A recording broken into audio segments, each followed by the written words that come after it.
Welcome, I am Daisy, your hostess. In this video, we continue with part 3 of the reading of the book by Horatio W. Dresser titled The Power of Silence, where the author is going to go into the meaning of suffering and the adjustment of life.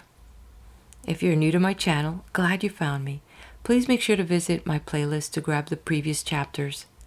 And to my family, friends, and subscribers, welcome back. For me, the chapter on the meaning of suffering offered me a perspective that I had not entertained before, and it brought peace to me, while offering me a tool on how to release suffering from my own life. Not to say that there won't be sad moments or trials, but like you, I've not been excluded from suffering, and as a former police officer, I personally witnessed the suffering of many others. And I believe that if any one of us humans suffer, somehow we are connected to a collective suffering, and it will remain as an agreement until it be eradicated, one mind at a time. The author had a beautiful way of explaining the world system as being an orderly, progressive whole, which his words are way better than any compilation I can put together. Yet, how beautiful his statement that in cases of suffering, in those moments of pain, when the soul reaches out for help, that the most helpful thought to bear in mind is that the infinite power, you call it what you wish, God, Creator, this power is with us here and now, not only in the soul that needs help, but in the very trouble from which we wish to be free. The way that Dresser took the first few chapters to get us to this point, to understand that we all have a purpose, and he didn't use this analogy, but I will. I'll use the analogy that very much like when someone gets a fever, the fever is like that trouble trying to take us down, that part of that suffering, right? Yet God is in that fever because we have fallen out of harmony, out of balance physically, so to speak, and as the author will further explain, probably mentally as well, where fever provides a crucial temperature boost to locally warm the tissues at the infected sites, elevating the temperature to the level that damages pathogens and begin the healing process according to science. So, in my explanation, we see both the person and the pain, and God is in both the person and the pain, with one ultimate goal: to purify the person and make the person whole again. Yet, the opinion we put into whatever event is happening to us or we're part of is what determines the effect upon us. And I'm sure you've heard it stated probably a little bit different, like this: we are what we think. And as you get to that section in the book, with the author's clear explanation, much clearer than mine obviously, let me know what you think. I look forward to your comments. I now turn the page. 5. The meaning of suffering. It was evident from the very outset of our inquiry into the origin and nature of things that we were considering a system, an organized whole. Events in that system move steadily forward with a certain rhythm. Everything is related to something else. Cause leads to cause, and every fact suggests some relationship to an infinite whole. Indeed, it is difficult to see how a universe could exist unless its substances and forces were somehow unified in an ultimate, orderly whole, which should include them all, for a chaotic, an evil, and therefore a self-destructive universe is clearly an impossibility. A universe must be good, that is, it must fulfill a purpose intrinsically and extrinsically, in the light of the whole and in the light of the parts, in order to exist. It must have meaning. It must spring from a self-existent reality which knows that meaning, inspires that purpose, and is at least as orderly as the universe itself. That our own world system is just such an orderly, progressive whole is proved by the existence of the exact science describing it. But what chance has man in such a progressive system? Everything seems to be determined. Long before he can take a hand in his career, fate has apparently chosen for him. Inheritance compels him to suffer for the sins of his parents. He is born into a world of misery from which he vainly tries to escape. Life is a conflict at its best, and even though he were free from the pangs of sorrow and suffering, there is a stern necessity which apparently carries him resistlessly forward to a destiny not of his own choosing. One fact, however, of fundamental importance qualifies all that we know about the world of necessity: that the world resistlessly makes itself known in a certain manner. But man is primarily a conscious being.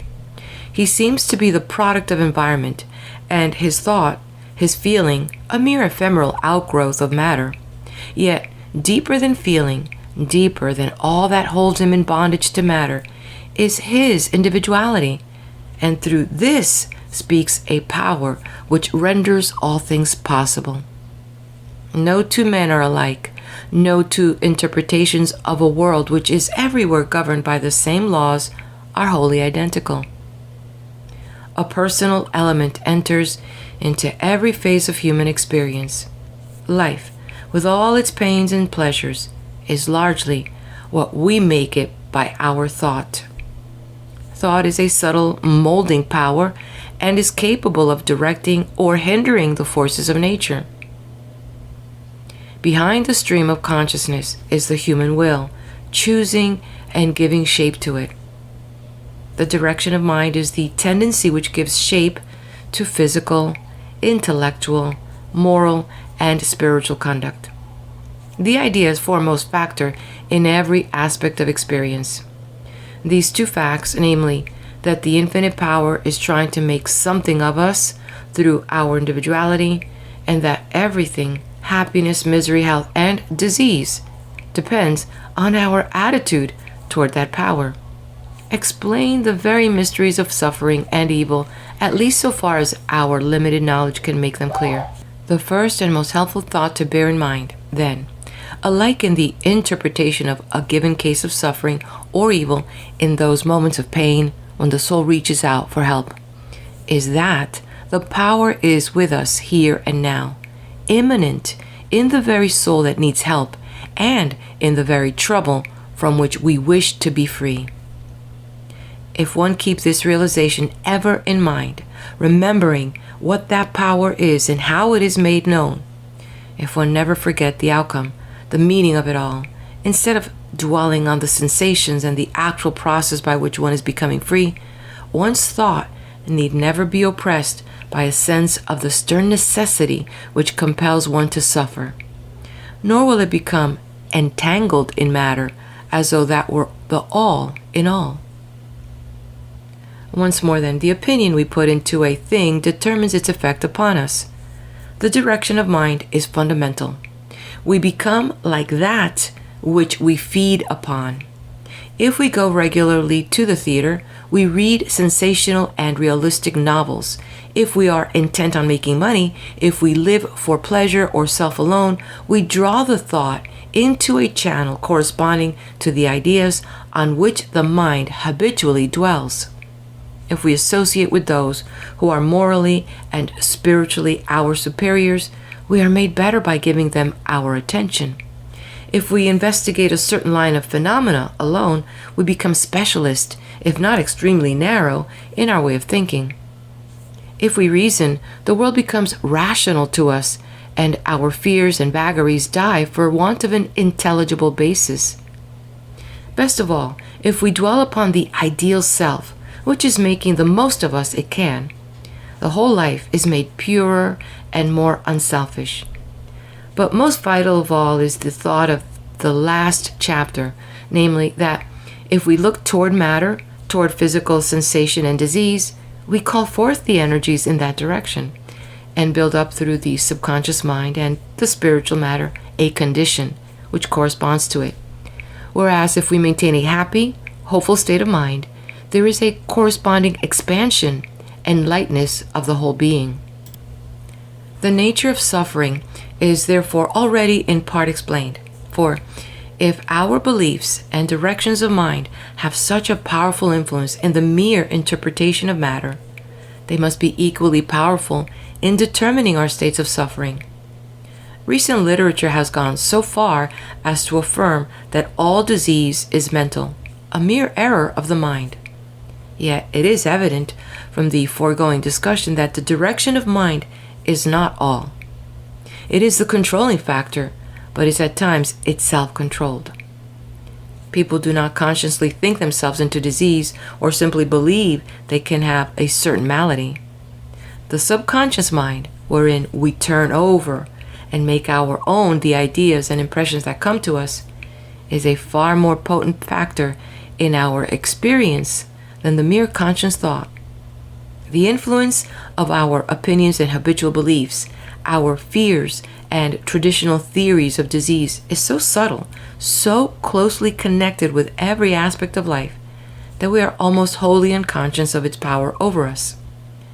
We do not see how our states of mind can become translated into bodily conditions, and consequently, we do not include these subtle effects in our interpretation of disease, until we learn that the direction of mind carries the whole energy of the being with it, because it takes form in spiritual matter.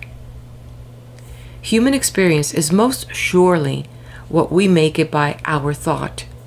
But in that one word, thought, is involved the whole individuality and being of man. Our inquiry has taught us little if it have not shown conclusively that experience is a synthesis of objective and subjective elements. That even in the simple experience of physical sensation, there is present not only the substantial basis for which the materialist contends, but also the thought, the conscious ego, which makes our life primarily mental. If the reader will bear this dual aspect of experience in mind, he cannot misunderstand this chapter. It is clear, then, that suffering is a state of the whole individual. Everyone who has given much attention to the subject of disease from this broader point of view must be convinced of this. In fact, from this point of view, it makes little difference what the physical malady be called. For on the disposition of the patient depends the nature and intensity of the disease. Back of all chronic invalidism, there is usually a selfish nature, or one that is hard to influence, whose traits of character are made known in every aspect of the disease. On the other hand, an unselfish person devoted to a life of self-denial, or one who is absorbed in congenial work, is apt to be freest from disease.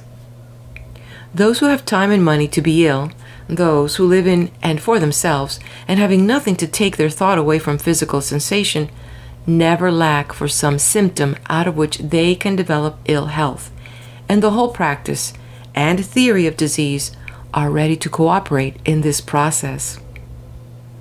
The very fact that so much depends on the temperament and beliefs of each individual renders it difficult to describe the causes of disease.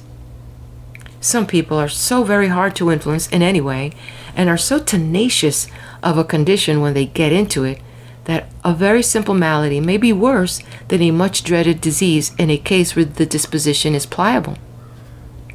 The structure is tight and unyielding in many cases.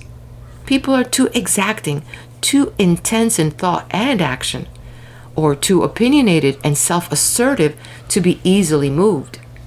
In such cases, the struggle is always severe when it comes, and nature has a hard task to overcome so much rigidity. Many suffer from mere want of the action that comes from physical exercise. Some live too much in the so-called spiritual phase of life and are out of adjustment to the everyday life of the world. Others are starving for spiritual food and are in need of mental quickening, if not of severe intellectual discipline. Narrow religious opinions have a cramping effect on the whole life, both mental and physical. The tendency to nervous hurry is responsible for a large proportion of the more modern ailments. People dwell in fixed and narrow directions of mind until they become cranky or insane. Worry and fear play an important part in all varieties of disease, and some people have scarcely a moment's freedom from some tormenting belief or mental picture. Ill will, want of charity, jealousy, anger, or any emotion which tends to draw one into self, to shut in and contract, is immediate in its effect. For it be continued, it disturbs the whole being. It is reflected in the spiritual matter, and finally in the body, where it is treated as if it were a physical disease. Unrealized ambition, suppressed grief, continued unforgiveness, dwelling in griefs and trouble instead of living above them, disappointments, and 1,000 unsuspected causes, which impede the free and outgoing expression of the individuality, have a corresponding effect on the outer being. We may as well turn at once, then, to the fundamental principle involved in all suffering, for there are as many kinds and causes of disease as there are people. Disease is not an entity which can seize us anyway, regardless of our own condition. Whenever there is a disturbed condition which invites it, there is some cause of this disturbance back of the mere physical state, just as a thought influences affect us through some sympathetic channel or not at all.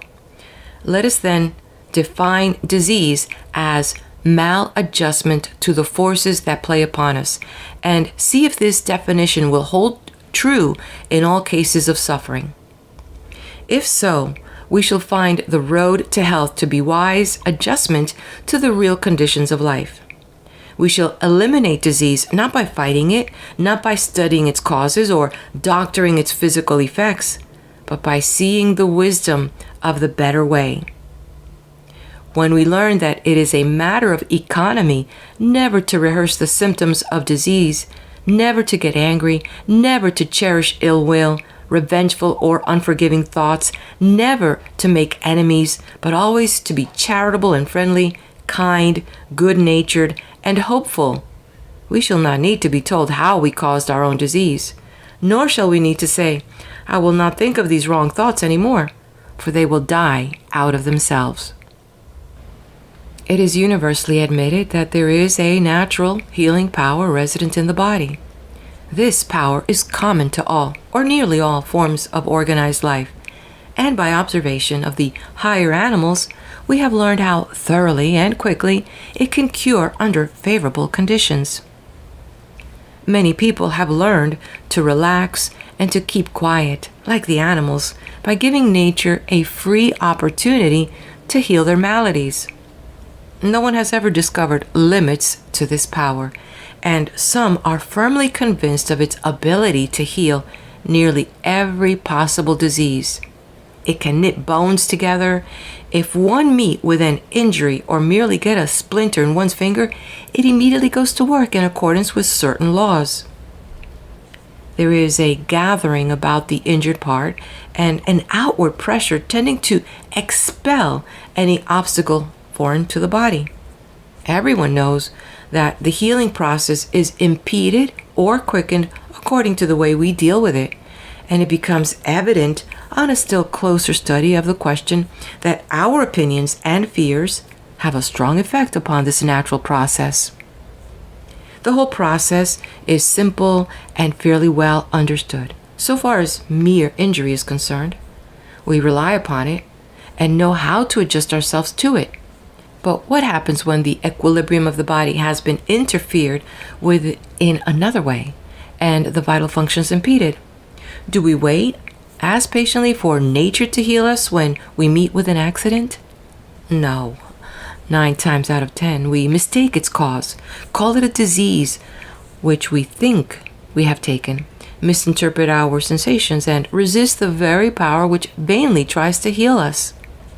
This resistance, intensified by dwelling upon sensation and careful observation of symptoms, adds to the intensity of the suffering, until the trouble becomes pronounced, if not organic or chronic. Yet all suffering is the same from the inner point of view and should be treated in the same general way. From this point of view, the natural restorative power, the evolutionary force, or the spirit, in whatever form the immanent life appealed to us, is ever trying to make itself known. On the physical plane, it is ever ready to free the body from any obstacle or inharmony and restore the natural equilibrium. It is continually purifying, cleansing, throwing off all that is foreign. It is trying to free us from any inheritance which may cause trouble or suffering. It begins with us where it left off with our parents. Wherever we are weak, unfinished, undeveloped, that weak point, that undeveloped state, or that animal residuum, if one still be partly animal and not man, is the seed of pressure from within of this same power trying to make us better and purer. It ever penetrates nearer and nearer the center of one's being, and the reason why a disturbance like the grippe is different each time it comes is evidently because the individual has changed. If one be exposed to the cold, to an atmosphere of contagious disease, of depression, or whatever the influence, the power is still there to protect and to heal. In all natural functions, the power is with us, fully competent to secure their free and painless activity. It works through instinct and impulse for our welfare. On a higher plane, it is operative in character, urging us to be unselfish, to understand the law of growth, and to obey it. On the spiritual plane, it is ever ready to guide and to inspire us, but apparently not as aggressive here, since so much depends on our receptivity and desire to learn. On all these planes, the power is pressing upon us from within, trying to expand from a center, just as the rosebud expands or as the seed develops when its resident life is quickened. It is the power of God. It is beneficent good, evolutionary, calling for trustful cooperation and restfulness on our part. We need not go anywhere or think ourselves anywhere to find it, for it is with us in every moment of experience, but usually unknown, rejected, and opposed. If, then, it be asked why passion is so persistent, why evil has such power, why disease is so positive and real, there can be but one answer. The reality lies in the power that is active with us, the suffering, the evil, the disease, in our maladjustment to it, in our ignorance of its nature and its purpose with us. There is something in us to be overcome, some obstacle, some inharmony. The restorative power is trying to free us from it, and as it comes in contact with it, friction results. There is an agitation of the particles made known to us as pain. This sensation we resist, not understanding it, and it becomes painful in proportion to our resistance to it. It grows more intense with every effort to endure it, to get rid of it, to doctor it. And so many sympathetic sensations are developed in different parts of the body, each with a different name, that it would hardly come within the province of this book to describe them. Everything depends on what opinion we put into the sensation at the outset, for the thought gives shape to the whole process and either helps or hinders it. To illustrate, the case was reported not long ago of a lady who was suffering with severe neuralgia. In her despair, she was walking the floor, and her physician said the pain would not be relieved for 48 hours. Word came to her from one who had learned that much suffering is due to resistance to the remedial power to let it come. The effect was immediate. The lady had been nerving herself to endure the pain, thereby increasing the intensity which first caused it, and the message revealed the whole process to her. She relaxed mentally and surrendered the hold by which she had tried to endure the pain, became quiet, and fell asleep. This case is typical of 1,000 others. Again, those whose task it is to do considerable mental work learn after a time when they have worked long enough, for if they work beyond a certain point, they become aware of pressure in some part of the head, from which a reaction is likely to follow. This is especially noticeable in learning a new language, taking up a study requiring close concentration, or any new occupation, art, science, or any form of physical exercise to which one is unaccustomed. One is soon conscious of fatigue because the task is a new one and habits have not yet been formed. The general tendency is to give up to the feeling of fatigue. Many become discouraged at this point and give up study or exercise, saying that it makes them tired and they cannot bear it. What is this sense of fatigue? It is evidently due to the calling of power into a new direction. The new thought clarifies.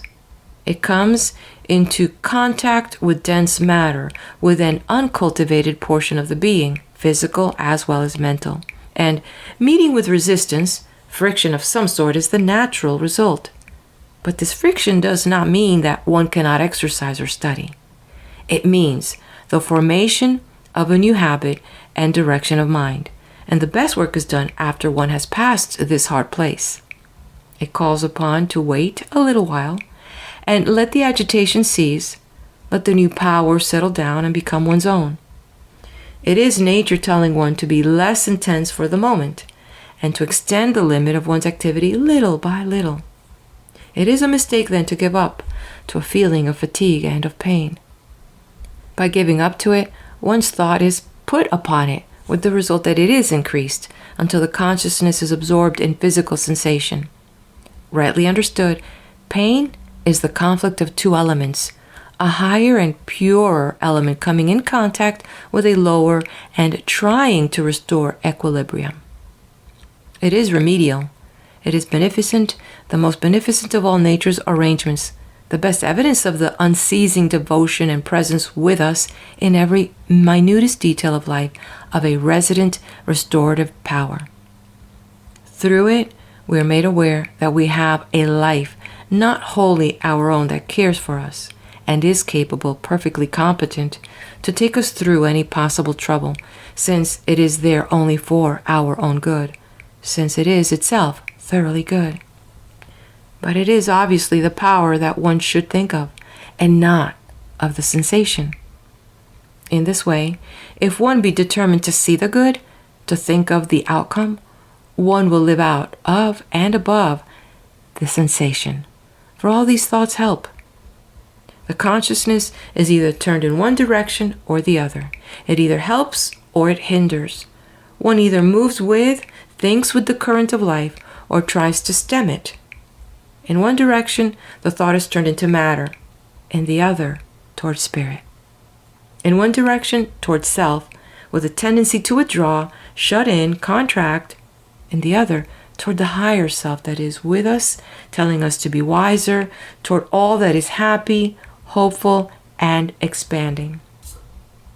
These two mental attributes may be illustrated by the sensation one experiences on a very cold day. When one comes in sudden contact with the cold, the first impulse is to shiver, to draw in and contract, whereas all who have tried it know that by simply letting it come, by opening out instead of shutting in, one does not feel as cold, and no harm results. In the former case, as in all instances of suppressed grief, fear, or any emotion which causes one to withdraw into self, that which has been shut in must be opened out. This is the natural restorative power tries at once to do. A pull or a painful sensation in some part of the body is the result. And mistaking the sensation, the person, full of fear, contracts more intensely, causing the sensation to increase until nature can only restore equilibrium by a violent reaction which receives the name of some well-known disease. But why do we resist?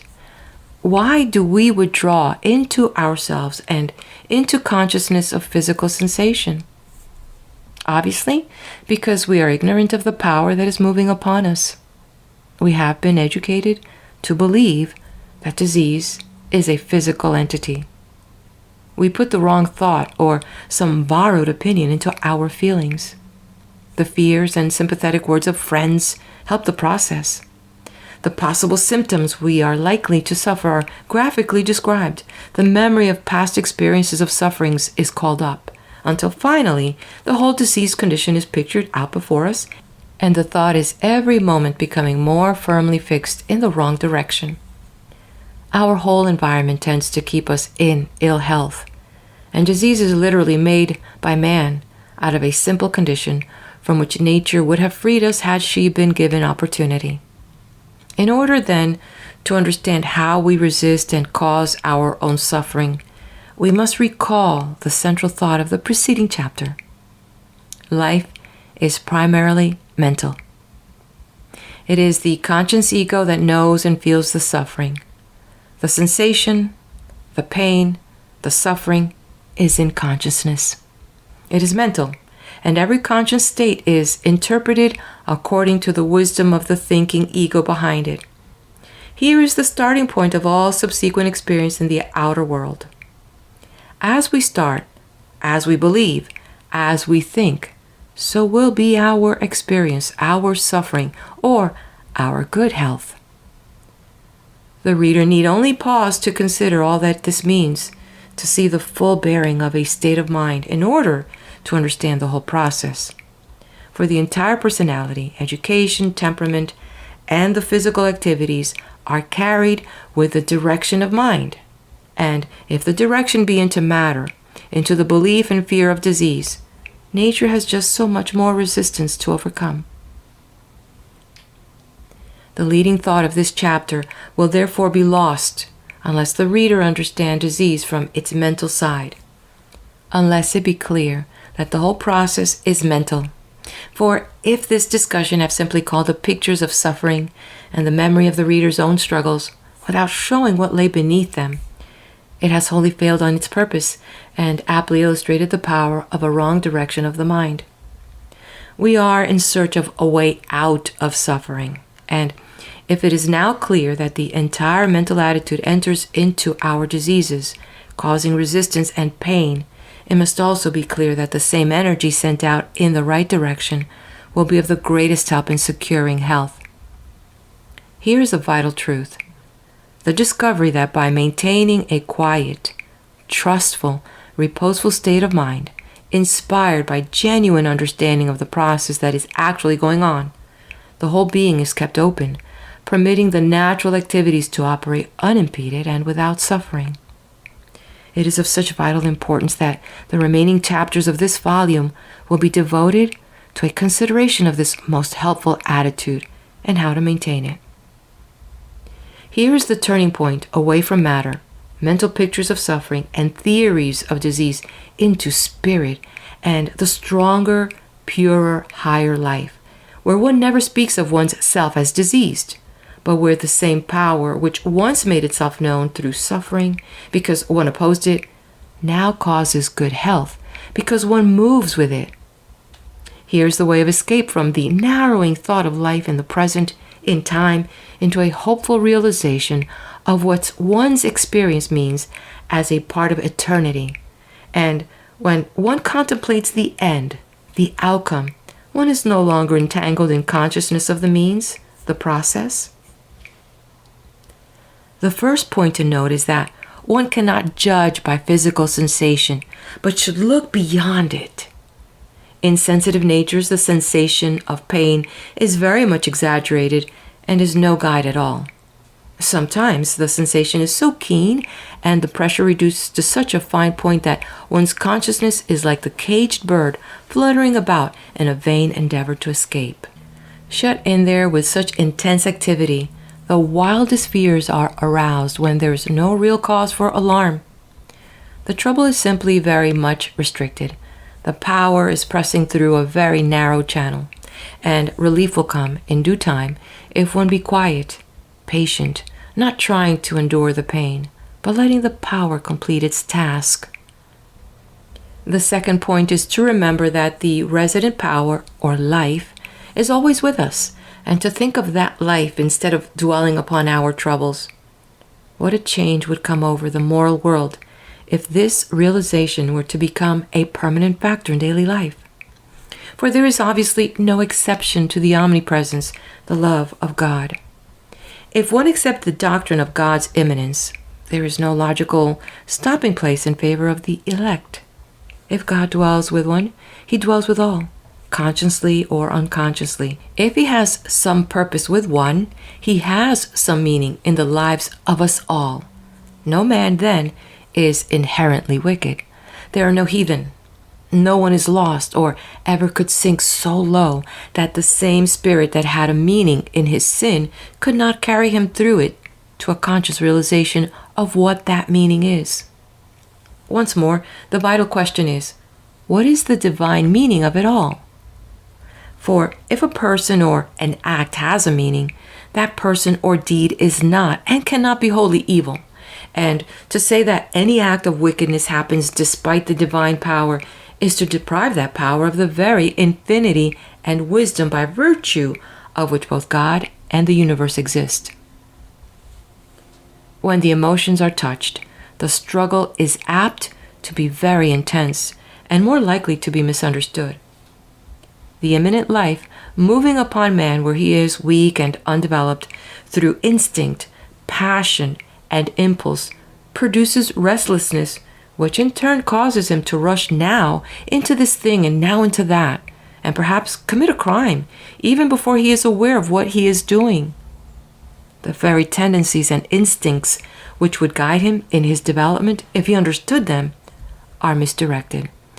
An impulse blesses or curses, according to the opinion of it, the attitude towards it, and the way in which it is followed blindly or intelligently. Man never conquers himself by self-suppression any more than by indulgence, but by adjustment to the forces of his own being.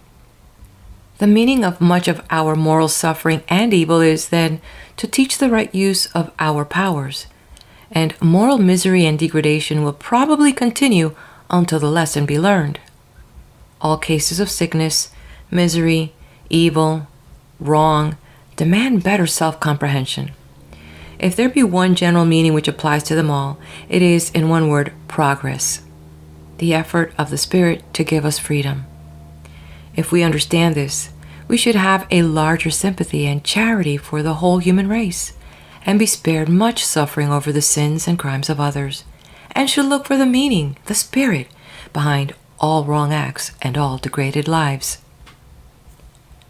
The one great question, then, in all problems of suffering and evil, whether in personal experience, in history, in the animal world, or present human society, is this: what is God doing with us? What is the ideal toward which the immanent life is moving through us? All secondary questions reduce themselves to this, for everything goes to show that the universe is a system, an organism, an adjustment of means to ends for the benefit and development of the whole, inspired by one grand purpose and proceeding from a spirit that pull all wisdom into the great world plan.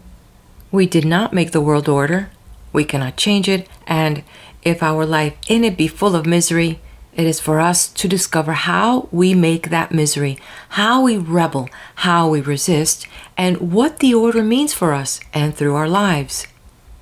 If a nation be torn by internal troubles, by wars and wrangling of conflicting parties, it is evident that it has not yet learned the great lesson of human brotherhood, and that its troubles must continue in one form or another until it discover what the evolutionary energy means, what it is trying to make known through these very conflicts. Our own nation, standing as it does for freedom, progress, and industry, has already made a great advance toward this larger fellowship as compared with its more warlike neighbors and competitors. It will undoubtedly be the first nation also to settle the conflict between rich and poor, for here too it has brought the issue forward more rapidly than other nations. It is learning one of the great lessons of evolution, and the poor must suffer until the two classes learn their respective and brotherly relations to each other, their need of each other, and their common goal.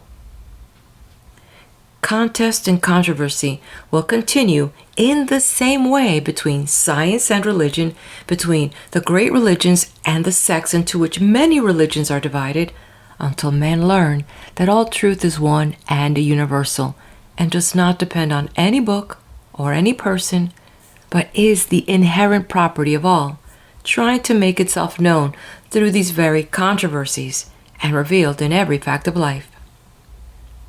Theory and practice will also be at variance until it be clear that they are one, that what a man does he believes, regardless of his boasted theory.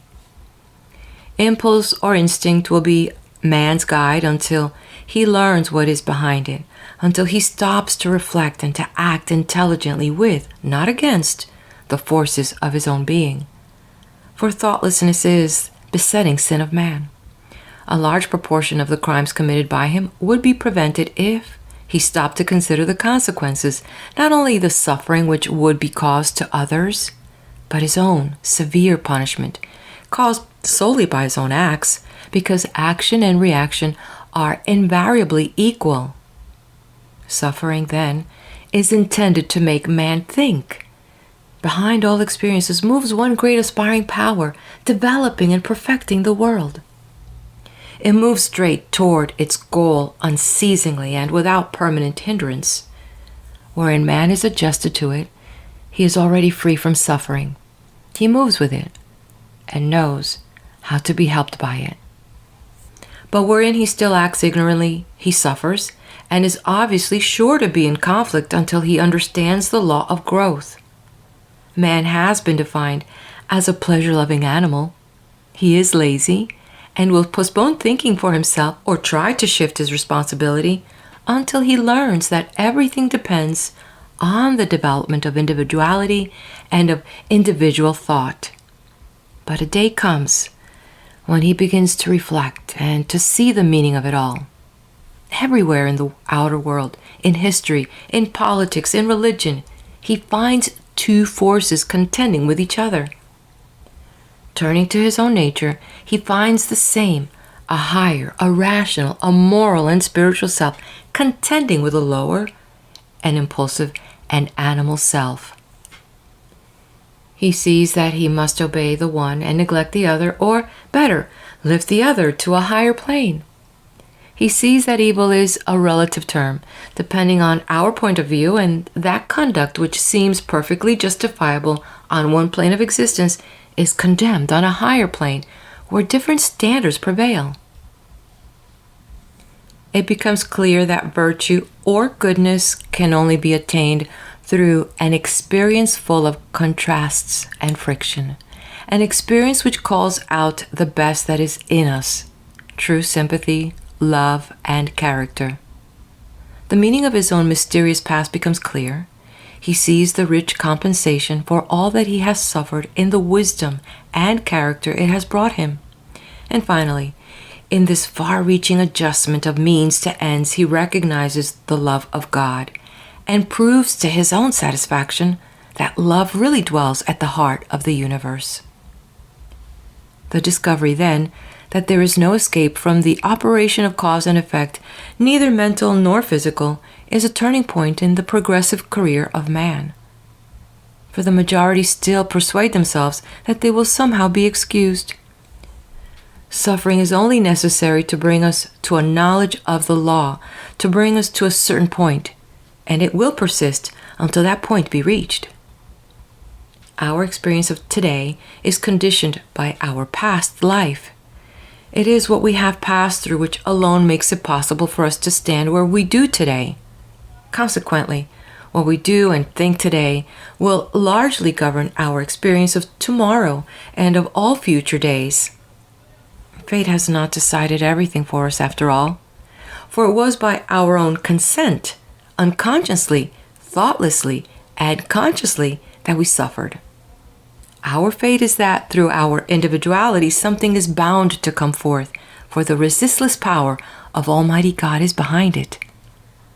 Our freedom lies in choosing whether to move with progress or against it, for man may evidently continue to sin, to oppose and misuse the very power that would bless him, and to postpone the lesson which at some time and somewhere he is fated to learn.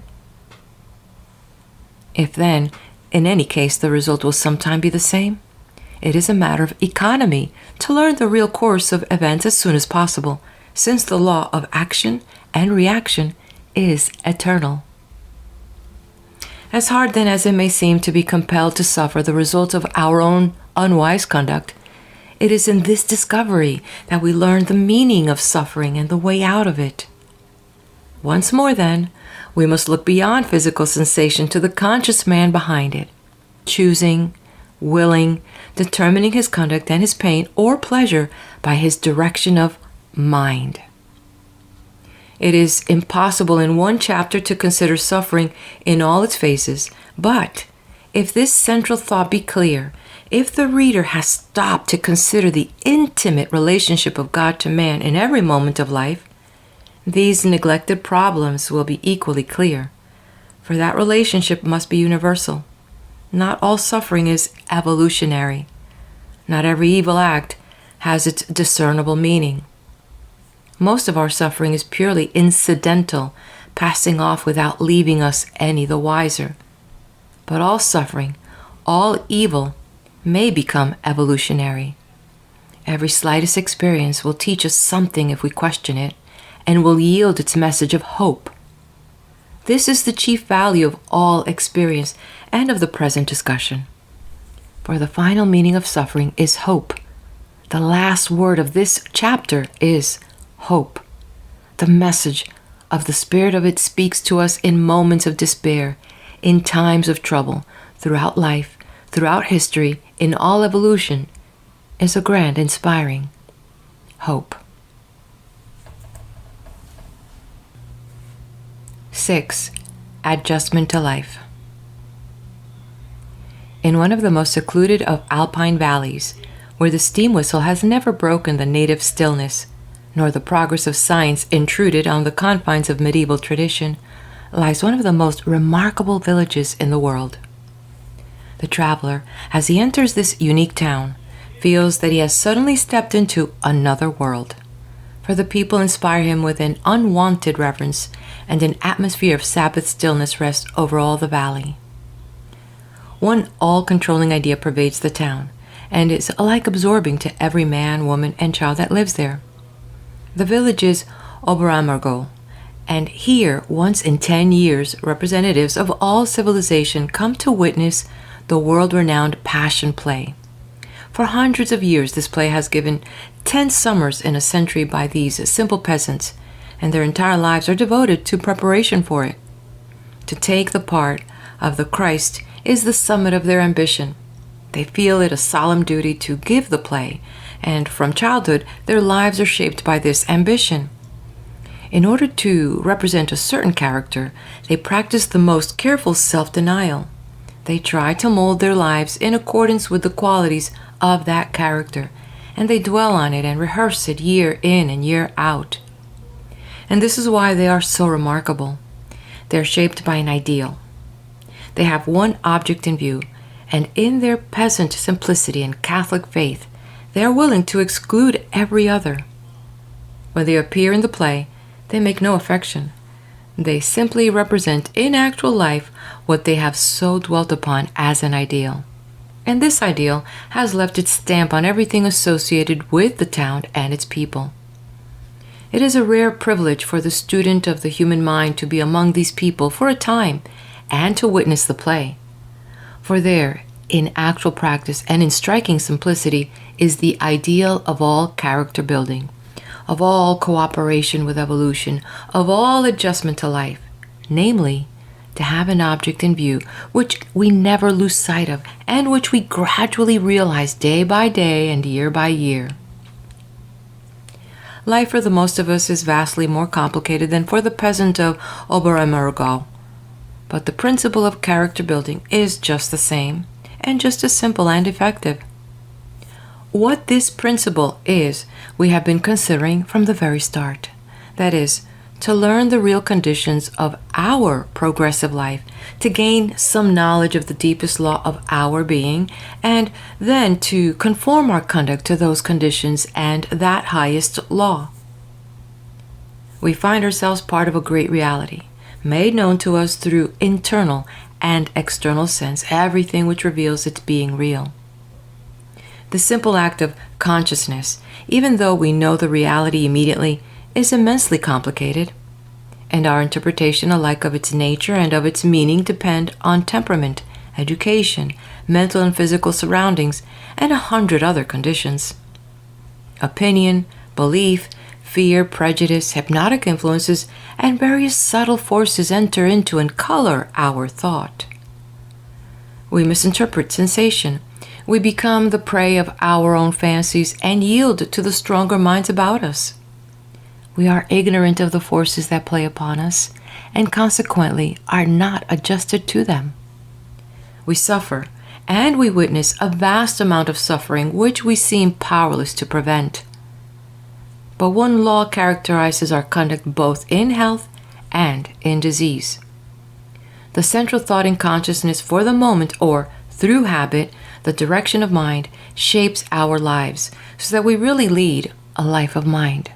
We live in a world partly of our own making, partly the product of all past evolution, both mental and physical, but a world which happily reveals a progressive order to which we can adjust ourselves in cooperation with the spirit behind and within it.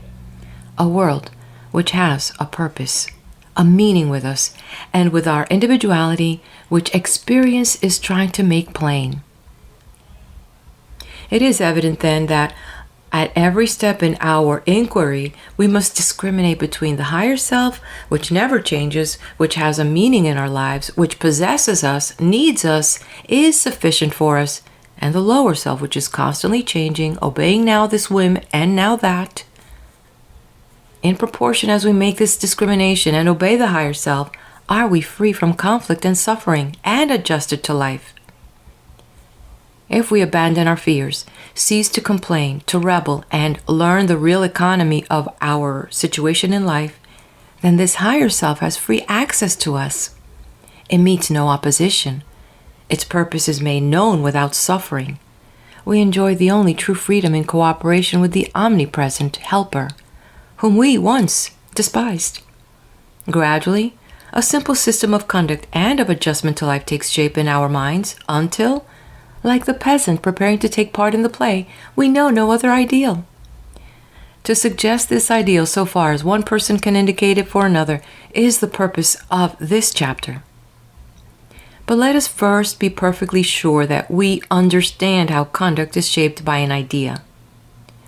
When we leave our home, for instance, to go to the business portion of the town or city in which we live, it is usually because we have some definite objective in view. Our conduct for the time is guided by a transient desire, and in order to carry out this desire, we adjust ourselves to a certain arrangement of natural phenomena and make use of certain mechanisms invented by man. We take a car or carriage.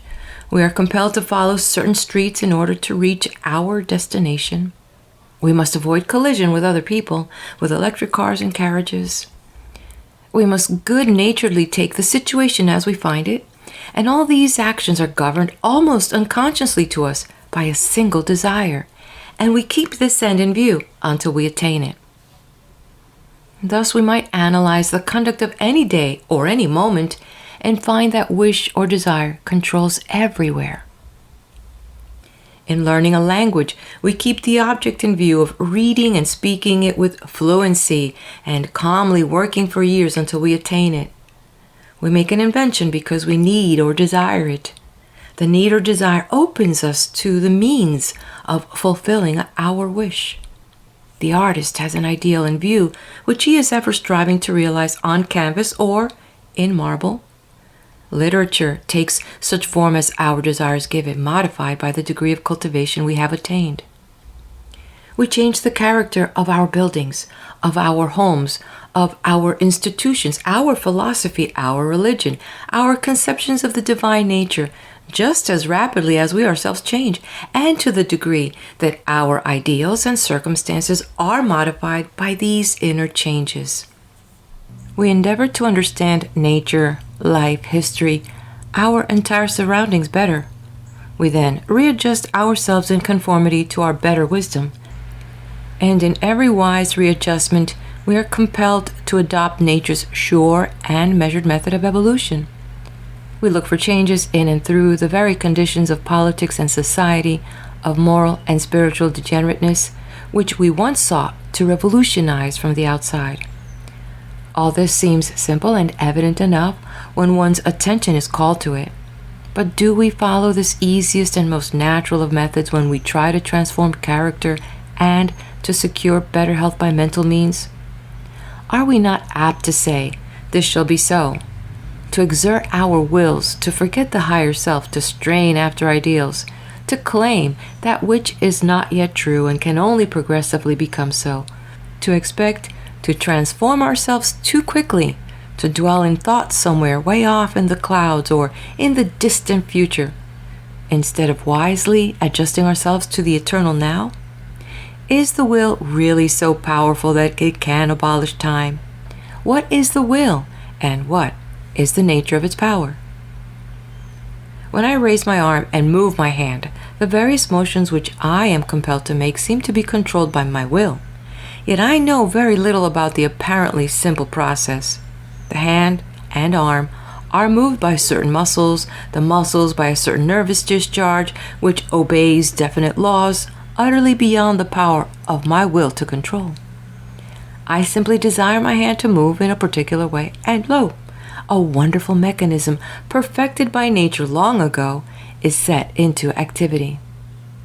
The complex motions by which I move my arm and hand are matters of habit rather than of will, and I use nature's mechanism almost unconsciously. The whole body responds to my thought in the same manner, and the great outside world goes on almost regardless of my will. What then is my will? Has it no power? Simply this, says the New Psychology, as expounded by Professor James. Attention. Whatever determines attention determines action.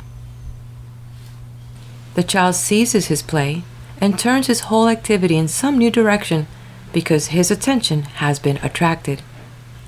We thread our way among the obstructions of a busy thoroughfare because our thought is fixed on some distant object. The hypnotist shapes the conduct of his subject when he has gained control of the subject's attention. Will is a direction of mind with a definite object in view. It is the mental or conscious side of physical conduct, and as such it wields great power. It is thought fixed in and calling force into a given channel.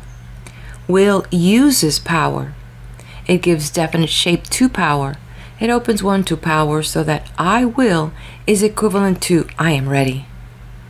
A person with a strong will is one who persistently keeps a desired object in view. The human power lies in the desire, the divine or natural in that which fulfills it. Here is a very important distinction. By longing for an object, we unconsciously put ourselves in an attitude to attain it. We gravitate toward it. We exclude everything else in our efforts to attain it. All else is merely overdoing the matter. Again and again, we forget that will is a directing power and act as though it were a force which we must exert. But my will alone is powerless to move my arm. I will to move it and at the same time cooperate with nature's mechanism and my own well-established habits. If I kept saying, I will move it, now I will move it, it would remain motionless. By saying, I will do this, I will have things thus and so, we are apt to get into a nervous strain, to assert our own power, our own selfishness, as though the human will were all-powerful. Self-conceit and ignorance of the larger and diviner life accompany such self-assertion and close the door to the higher power. The spirit quietly withdraws at the approach of such assertion.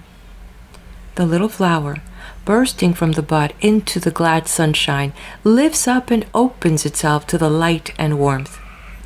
It is openness, readiness, receptivity that is demanded of us. The thought put into the mind at night, which wakes one at a given hour in the morning, has its effect if we trust, not if we are anxious lest we oversleep. New ideas and new powers seldom come to us while we scrutinize our mental processes and try to catch and to control the inspiration as it comes. But ideas and wishes sown in the mind like seed seem to have a wonderful power of growth and possibility of fulfilling our desires. The wisely chosen ideal modifies our life by a scarcely discernible process when it is thus sown in confidence and expectation. We only know that in a thoughtful moment we saw our error and concluded that it would be wiser to act thus and so, and then dismiss the thought quietly and trustfully. The process is wonderfully simple when it is not overdone, as the little boy digs up his garden day after day to see if his seeds are growing. Some have mastered it sufficiently so that the night's rest depends largely on their last thoughts before losing consciousness in slumber, or have learned to control the thoughts of an entire day by giving them wise direction in the morning. There is a wonderful possibility here for those who learn how to cooperate with their own deepest evolution. Through wise and trustful adjustment to it, it is probable, too, that a large part of our troubles and many a painful malady would be cured by the same simple means if we could once learn the art of patient, restful adjustment, if we would let nature heal us without resistance or interference. But we nerve ourselves to endure and thereby resist nature's remedial power. We are impatient to get well, forgetting that there is a natural law of recovery and that nature tends to restore the lost equilibrium as rapidly and only as rapidly as it can be done well. There is a difference then between ignoring a trouble, between neglecting to take proper care of ourselves, and that wise direction of thought which in no way hinders while it most surely helps to remedy our ills. There is strong reason for believing that there is a simple, natural way out of every trouble. That kind nature, which is another name for an omniscient God, is ever ready to do her utmost for us. We can go through almost any experience if we feel that the power residing within is equal to the occasion. When we cease to look upon any experience as too hard, we have made a decided step in wise adjustment to life. Life itself becomes easier and happier when we make this grand discovery that within each human soul there is a sufficient resource for every need along the line of the individual career. We can conquer anything that lies between us and our destiny. It would be strange, indeed, if, granting that an infinite intelligent spirit sent us here for some purpose, this were not so. It would be strange, too, if any experience in the individual career were without its meaning in the divine economy.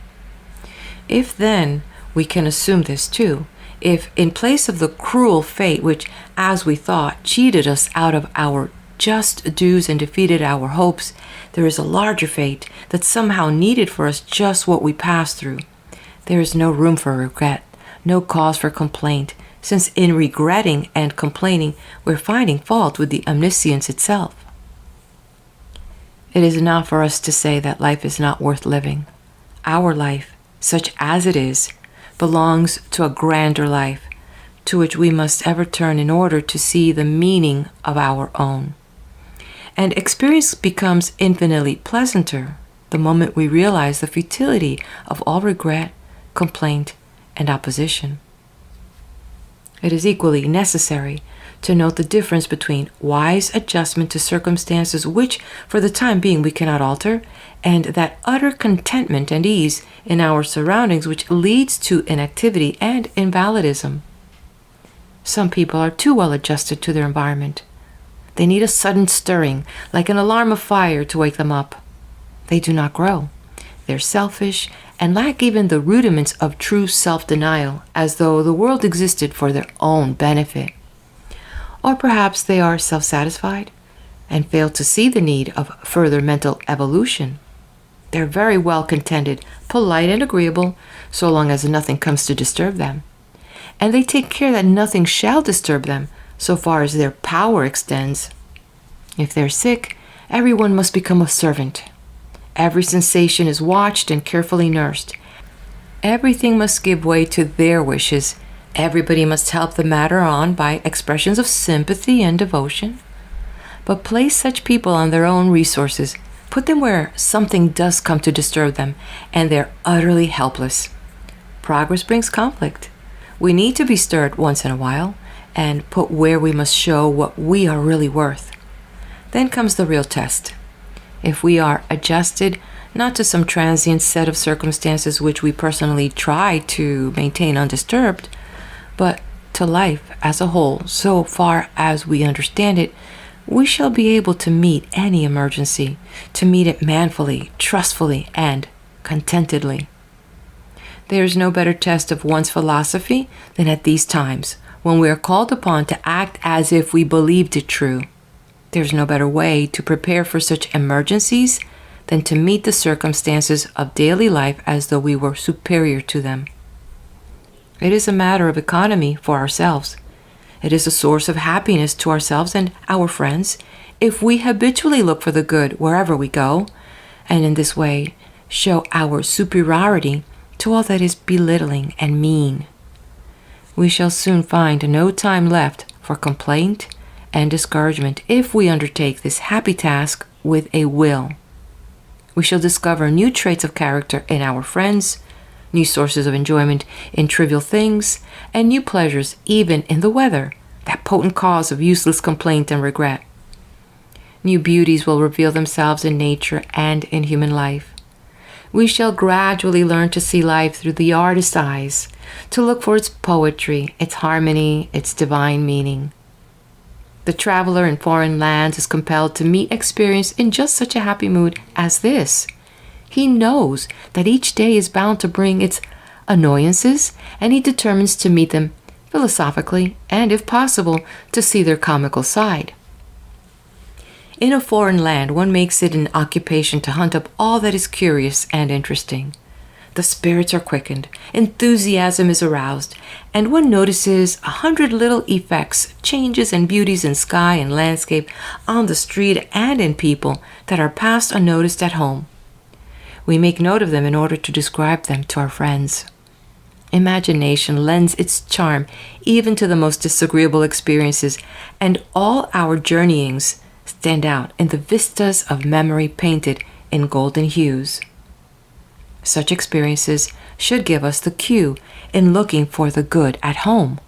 It is well, too, in matters of disagreement with friends, to preserve the same large spirit and breadth of view, remembering that we have more points of agreement than of disagreement with them, that we all belong to the same infinite love, and all mean the same great truth, but we cannot quite say it. It is rather better to be tolerant, to have a large charity for people, than to expect them to be like ourselves. One person of a kind is usually enough. God apparently needs us all. Those who have learned to think, especially those who realize the meaning of evolution, are usually aware of their faults, and encouragement is what they most need. People do nearly as well as they can under the circumstances and with their scant wisdom. If we know a better way, it will become evident to them if we practice it. If they offend us or get angry, we have all the more cause for charity and good feeling. We need not suffer in such a case unless we put ourselves on the same plane and get angry too. There is no quicker or more smarting rebuke than to receive an affront in silence or in perfect good feeling. There is no better evidence of a large and generous nature than immediately to forgive and to forget every injury, and therefore to be superior to the petty feelings of resentment, pride, and unforgiveness, which work mischief alike to the one who holds them and to the one who has done the injury. We are surely to blame if we suffer, since everything depends on our own attitude. If we thus give our attention to building up character, broad, charitable, and true, the wrong thoughts will disappear through mere lack of attention. Psychology once more helps us here, and says that we can attend to but one object at a time. Science tells us, too, that in the evolution of the animal world, organs which remain unused ultimately disappear, while the development and perfection of an organ accompanies its use. We need not then reason our erroneous thoughts away. Usually it is sufficient to see that we are in error, to learn that all these fears, resentments, morbid thoughts, and complaints affect our health and happiness. The explanation is the cure. Nor is it necessary to analyze sensation and try to discover the various moods that cause our trouble.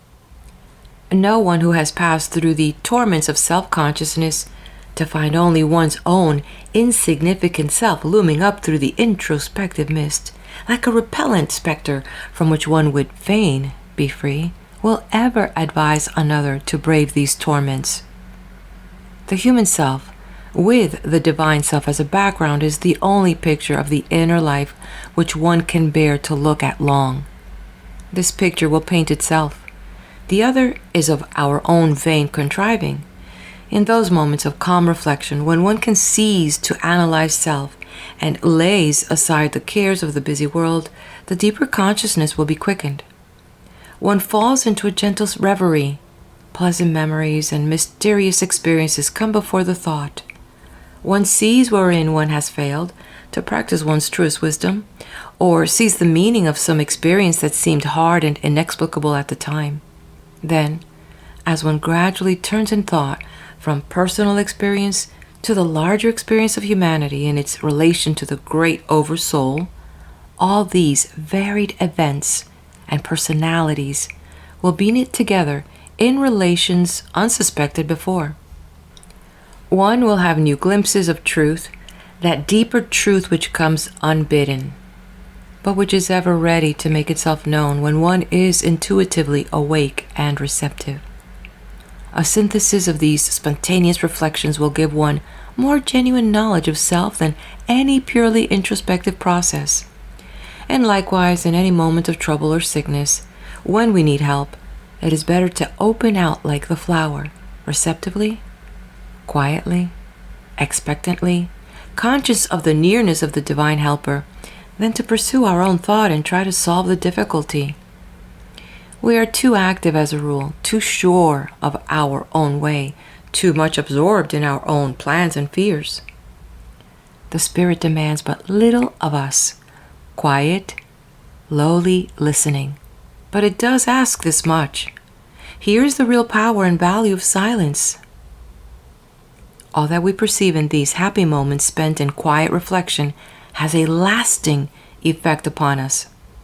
It is then that we grow. It is then that ideals take shape and become permanent directions of mind. It is then that we get newly adjusted to life. For after all, this task is never completed. Something new and perplexing is ever coming to test us. And always, there is this one resource, to find our inward center, and there to stand firm and contented. It is also in these more deeply reflective moments that we learn our own limitations and possibilities. We become aware of that deepest tendency which lies at the basis of temperament and personality, through which the Great Spirit speaks. We learn a deeper and truer self-reliance, which ultimately means trust in God. We learn through experience when to obey this inner moving and when the impulse is merely our own personal desire. In a word, conduct reduces itself to one simple rule. Study to know when you are moving along the lines of your own deepest nature, your own keenest sense of what is wise and right, and when you are off the track. It is right and necessary to have certain standards by which conduct may be judged, to have a philosophy which teaches one to look on all sides of an issue and to reason carefully. It is well to look to friends, to public teachers and books, for help in all humility and willingness to learn. But standards vary. The conscience of a people changes from age to age. Even intuition must be verified. It must find support in reason and undergo the test of experience. The surest and simplest method for those who have become aware of such guidance is to await the divine emphasis, to act when the whole being speaks, to move along those lines in which no faculty of one's being interposes an obstacle. All ultimate questions of right and duty should obviously be settled within the sacred limits of one's own personality, where the great God speaketh, if he speaks at all. The soul's emphasis is always right, says Emerson. To some, this doctrine may seem the essence of individualism, urging one as it does to find a ready resource for all trouble in one's own nature. Yet, rightly interpreted, it is by no means selfish exclusive, any more than that ideal of human society towards which, in the opinion of many thinkers, the present evolution of the social order has all the while been tending. That is, it seeks to give the individual mental freedom and free opportunity for development within the limits of what is required of him as a member of society. We have thus far considered the problem of adjustment in its simplest form. All that has been said in the foregoing chapters properly enters into the question, the nature and relationship of the immanent God to his manifestations and all that we know about those manifestations. The world is an organism.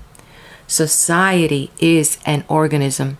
Human minds, as well as human customs and social institutions, are evolving together. One by one, and individual by individual, we are knit together in one great mental, social, and universal fabric. Each need, each aspect of the organism, the adjustment of part to part and of means to ends, demands special consideration. We owe certain duties to ourselves in order to preserve our physical well-being, in the fulfillment of which we are aided by all that science has discovered covering the human body, its evolution, its care, and the need of exercise. We owe other duties to our fellow men in order to preserve the well-being of society. And in this we receive greater aid each year through the rapidly advancing theories of moral conduct, of universal religion and sociology.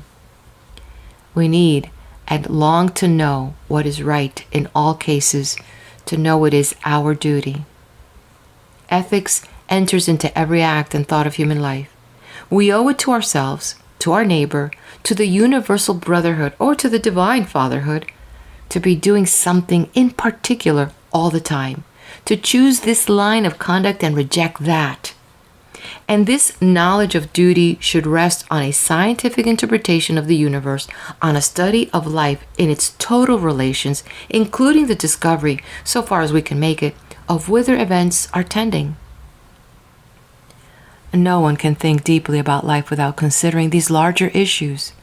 But even in approaching the problem of adjustment in its simpler and more individual aspect, we discover many ways in which we can pay our large debt to society. One cannot develop very far beyond the less thoughtful masses without leading them on. And since man is an imitative creature, there is no surer way of helping him than by setting him a nobler example. Our uncharitable, our fault-finding and fear-carrying words and thoughts are just as harmful to others as to ourselves. When we overcome these wrong habits of thought, our friends will not be slow in noticing the change. With the advent of a wiser habit of looking for the good, of getting encouragement out of everything, and of disposing of our troubles in a quiet way ourselves, instead of burdening others with them, the reaction on our associates will prove wonderfully helpful. This doctrine then says in a word, be unselfish. Have an ideal outlook. See yourself as you would like to be, healthy, happy, well-adjusted to life, helpful, wisely sympathetic, and ever ready with an encouraging word, looking for the good, growing strong in wisdom and power, patiently awaiting occasions, yet always sufficiently occupied, so that you will have no time to be annoyed, fearful, restless, or morbid. It points out new ways in which we can be of service to our fellow men. It makes us aware of our own responsibility and shows us that life is an individual problem. It warns us never to look upon that problem as too difficult to solve if we approach it moderately, hopefully, and full of cheer. Is it not a duty we owe ourselves and other people to be supremely happy, forever young in spirit? We have all met those whose very being seems to thrill from some unseen source of happiness, who seem to know by instinct that all is good. What influence can resist such a power, and what trouble can long weigh down such a bounding spirit? It is like the glad song of the birds, which will not let us be melancholy for the feeling of worship for the source of all good, which wells up in the presence of some beautiful landscape. It is health. It opens one to the renewing, the indwelling energy by which we exist, whereas fear contracts and causes one to shut out that energy. There is something profoundly unhealthy in our thought, if any trouble, whatever leads one to suppress this happy tendency. Its source is eternal, its spirit perennial. Its power is counteracting the selfish and morbid tendencies, and life is boundless. It is not to be sought for its own sake alone. It is not the end of life. It is rather the spontaneous accompaniment of the highest usefulness, the deepest worship, the truest love, the greatest thankfulness, the profoundest repose and trust in God. It is the truest sanity. It marks a well-balanced mind. Science and philosophy do not always satisfy the soul. Reason leaves room for doubt. Pessimism and despair are ready to follow if we do not check them by some happy thought. The greatest assurance, the one that never fails, is this indefinable somewhat, this happy restfulness which no doubt can shake, this feeling that we are right, this sublime faith, this unfathomable intuition which leaves no barrier between the soul and its perennial source. A sense of trust and thankfulness wells up with this deep assurance, a feeling of joy in the blessing of existence which defies the subtlest scrutiny, which unites the simplicity of childhood with the profoundest reaches of manhood's thought.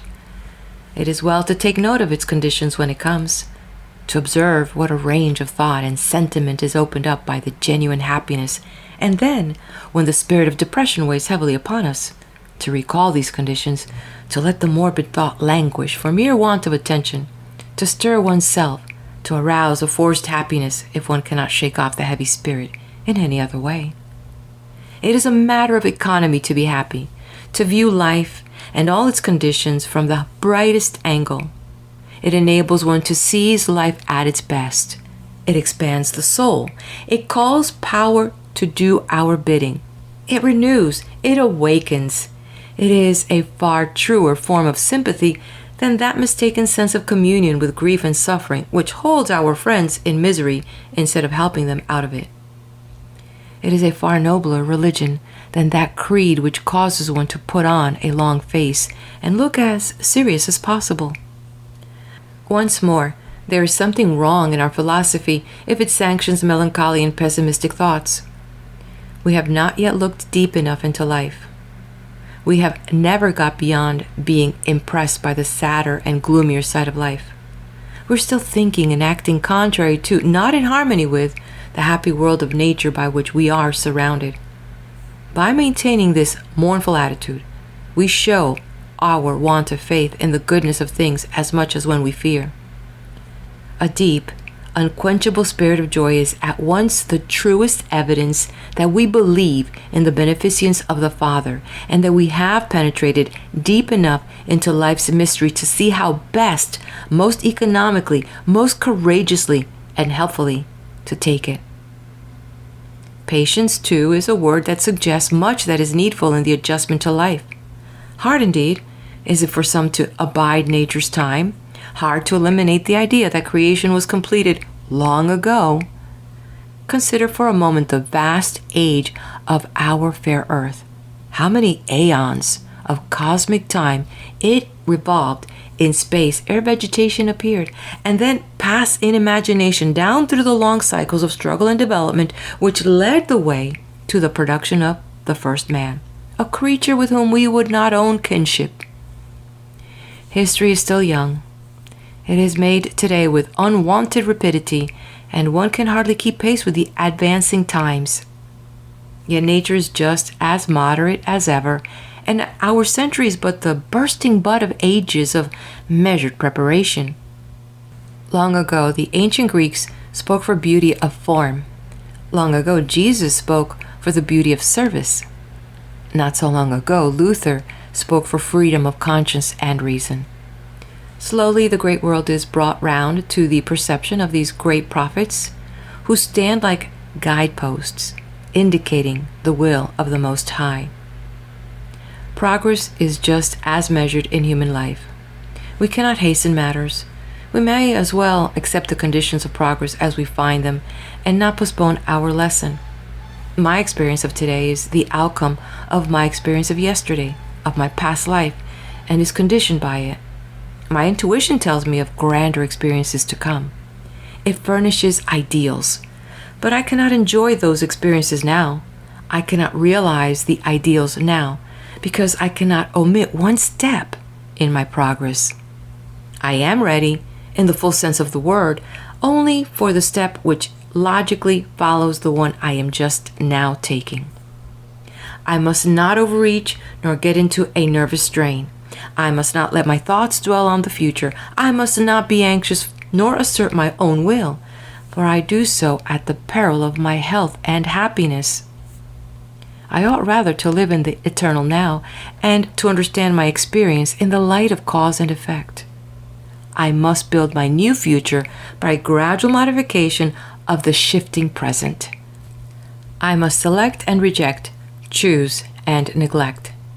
For despite the fact that this endless chain of causes and effects, whereof my fleeting experience is a part, is law-governed and fate-driven, I have a wonderful amount of freedom. I can not only choose between accepting life's conditions trustfully, contentedly, making the most that is good out of them, and rebelliously complaining at them all. I can not only make of the world what I put into it, and thus regulate my own happiness and misery, but I can cause infinite misery to other people. I can sin. I can degrade myself lower than the animals. I can be thoroughly wicked and mean, all within certain limits. I can make of myself what I will, but I can never escape the torments, the inevitable results of my own acts. Not all the creeds, not all the good men, not all the prayers and sacrifices in the world can ever change natural law or save me from the heaven or the hell which I am preparing for myself by my daily conduct. What I am thinking and doing day by day is resistlessly shaping my future. A future in which there is no expiation except through my own better conduct. No one can save me. No one can live my life for me. It is mine, for better or for worse. If I am wise, I shall begin today by the simplest and most natural of all process to build my own truer and better world from within. As surely as the great world of human thought comes round to the position of one man, so surely does the whole fabric of personal thought and action respond to our will. We have only to wait, to be patient, to renew our ideals day by day, to remember that ideas have life, regenerative life, and a natural law of growth. Nature and our own subconscious mind will do the work for us. Here then is evidently the secret of the whole matter. To look persistently toward the light, toward the good, toward what we would rather be, and as we would rather feel when we are suffering, with some happy prospect in view if we are morbid, with some deed of kindness in mind if we are idle and in need of something which shall absorb and fix the attention. Such willpower as this is irresistible. It is the God, and one that make a majority. Adjustment to life then is an individual problem, and varies with temperament, surroundings, and habits of thought. Its principles are universal. First, to realize in our own way the truth of chapter 2, that there is but one reality or God, that we live in God, that God lives in us, that He is completing us, moving upon us through the forces, the events, the world in which He resides, through our weaker nature, through our faults, through the conflicts which we have so long misinterpreted, through pain, through happiness, and all that constitutes experience, that we have no power wholly our own, but that we use and are used by divine power, that we are equal to any task, any emergency, any struggle, for that great reality is all there is. It is all power. God is here. Help is near. We need not go anywhere for it. It is omnipresent. It abounds.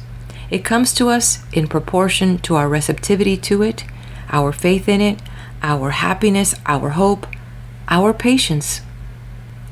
then to choose wisely what we wish to be in cooperation with the immanent life, since whatever determines attention determines action, to see one's self not in the introspective, but in the divine light, to be practical in the choice of ideals, to be very happy, ever young, ever hopeful, and never discouraged. Conduct is thus the conscious adjustment of our acts to the purpose of the deeper self, so far as we know that purpose. But can we practice all this? If we could, our doctrine would be of little value. We must have ideals. Ideals which we can begin to realize today, and our discussion has been of some use if it has shown the necessity of moderation, of quiet, trustful imitation of the methods whereby the great world of nature has come into being. Everyone who has dwelt for a season in that joyous world of the larger hope, where one is lifted above self, above space and time, so that one seems related to the revolving orbs of space and to the limitless forces of the universe, knows that there is a sudden, almost painful descent to the realities of everyday life. Life is a constant readjustment. It requires a daily renewal of one's faith, and then a return to the task, the struggles, which at times well nigh weigh us down. It means repeated failure. It means a thorough test of all that is in us. It often means trouble and discouragement whenever one gets new light and regenerative ideas, since a period of darkness similar to the decay of the seed in the ground follows every incoming of great power. But it is priceless knowledge to know that we are equal to the occasion. It is a long step towards self-understanding when we learn to see in facts that once caused discouragement profound reasons for hope and cheer. It is a decided step towards self-mastery when we learn to meet these ups and downs, these regenerative periods, in a broadly philosophical spirit, at once superior to our circumstance and to the thoughts and fears which once held us in their power.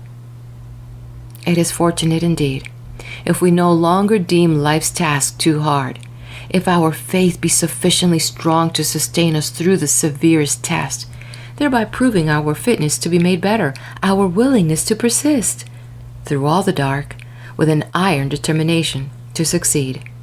End of chapter. We continue with the reading of the book titled The Power of Silence by Horatio W. Dresser, and in the next video he is going to talk about poise and self-help. He's going to tie it all up together and how we can use it as a tool in our lives.